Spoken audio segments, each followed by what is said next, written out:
मैं वीरेंद्र जी, मैं देख रहा हूं कि अयोध्या और विवाद एक दूसरे के साथ कुछ ऐसा चिपक गए हैं कि वो छूट नहीं रहे हैं।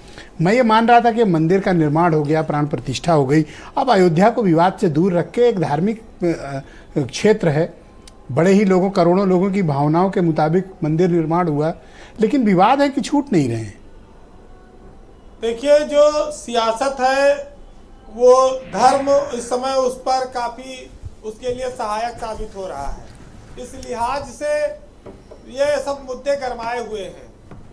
अब राम मंदिर के उद्घाटन का 3 दिन का समय बचा हुआ है और अयोध्या नहीं, अयोध्या के बाहर और देश से लेकर देश के बाहर एक बहुत बड़ा माहौल पैदा हो चुका है, जो विपक्ष के लिए एक बड़ी मुसीबत है।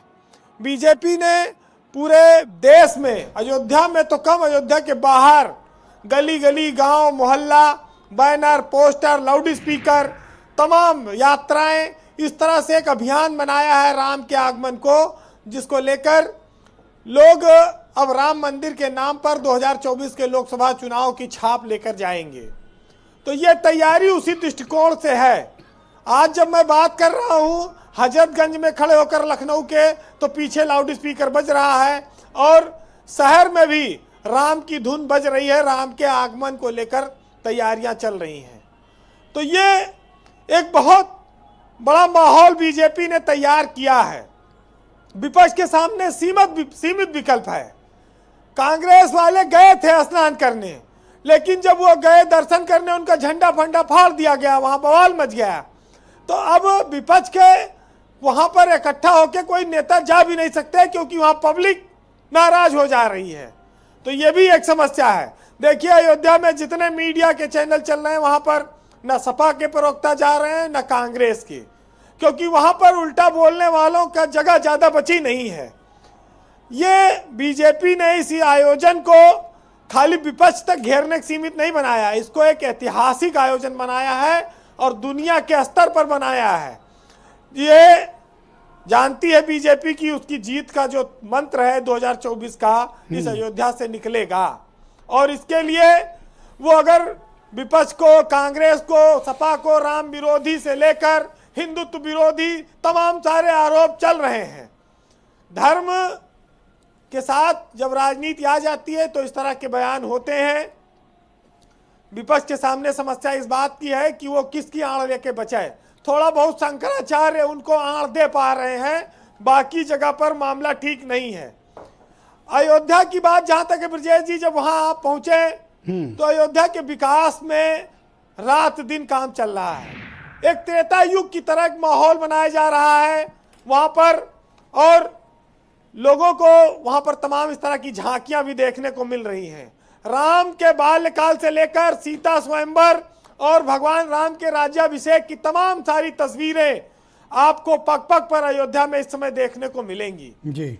और ये अनुभूति कराने की तरह है, एहसास कराने की तरह है कि राम जैसे एक बार लंका विजय करके अयोध्या आए थे, उसी तरह से उनके आगमन को भव्य बनाया। एक राजनीतिक सवाल ये है वीरेंद्र जी, केजरीवाल तैयार हैं लेकिन उनको इनविटेशन नहीं आया, करें जी हमको तो बुलाया नहीं, हम तो आना चाहते हैं। जो आना चाहता है उसको कार्ड नहीं मिला।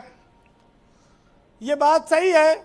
केजरीवाल बीजेपी के लिए लोहे से लोहा काटने वाले नेता की तरह बनते जा रहे हैं। मिल जाए इनविटेशन पक्का आएंगे, मुझे लगता है। हाँ, अगर गलती चला से जाए भेज दें निश्चित आ जाएंगे वो। अब वो बीजेपी और संघ के लोग न्योता बांट रहे हैं, उनको पता है कि किसको न्योता देने आएगा, कौन नहीं आएगा। अगर दे दिया तो यहाँ के रायता फैलाएगा, तो उससे अच्छा है कि दूरी रहो। ब्रजेश जी, बीजेपी कांग्रेस पर, विपक्ष पर हिंदू विरोधी होने का लगातार ठप्पा मार रही है और ये ठप्पा से बचने की कोशिश कर रहे हैं। इस देश में भाजपा को तो देखिए, जब जब जरूरत पड़ी, भंवर में फंसी, उसको हमेशा राम ने उबारा, राम का सहारा मिला। आज फिर वो तीसरी बार केंद्र में सरकार बनाने की इच्छा रखती है, तो वो राम मंदिर के सहारे इस बार फिर आगे बढ़ रही है। राम मंदिर में प्राण प्रतिष्ठा होने जा रही है और इधर दारा सिंह चौहान भी नामांकन कर दिए हैं। तो राजभर की भी जो प्रतिष्ठा है मंत्री पद की, वो भी उसमें भी प्राण पड़ने वाला है 22 तारीख के बाद। बड़ी ऊंची बात कह दी तो आपने। ये भी आ गया है, माहौल एकदम करीब है। ब्रजेश जी, जो नहीं, चलो इनकी भी आंदोलन मंत्री प्रतिष्ठा होनी चाहिए, बहुत इंतजार हो गया। राम मंदिर की खातिर भाजपा के नेताओं ने, भाजपा की सरकारें भी बलिदान हुई, इसमें कोई शक नहीं। राम मंदिर बीजेपी के लिए संजीवनी रहा और भाजपा इस मुद्दे को लगातार लेकर चलती रही। अब अगर वो चुनावी बैतरणी पार करने में लगी है तो अब देखिए भारत जोड़ो यात्रा, अखिलेश यादव की पीडीए यात्रा, ये उनको कितना टक्कर देती है।